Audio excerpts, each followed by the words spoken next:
తులసీదాస్ గారు రామాయణం రాసుకుంటున్నారు. హనుమ వచ్చి ఏం రాశావన్నారు. అశోకవనంలో పువ్వులన్నీ తెల్లగా పుష్పించున్నాయన్నారు. నీ మోహం ఎర్రగా ఉన్నాయన్నారు హనుమ.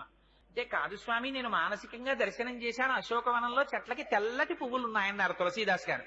కాదు, పువ్వులన్నీ ఎరుపు అన్నారు హనుమ. అంటే నేనా సుందరకాండలో వెళ్లి చూసి వచ్చిన వాడివి నువ్వా, నేను చెప్పినట్టు రాయి పువ్వులు ఎరుపని మార్చన్నారు.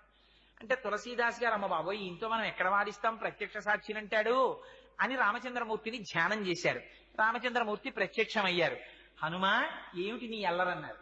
స్వామి అశోకవనంలో పువ్వులు తెల్లగా ఉన్నాయని రామాయణం రాస్తున్నాడు తులసీదాసు, నేను చూసినప్పుడు ఎర్రగా ఉన్నాయి పువ్వులన్నీ అన్నారు.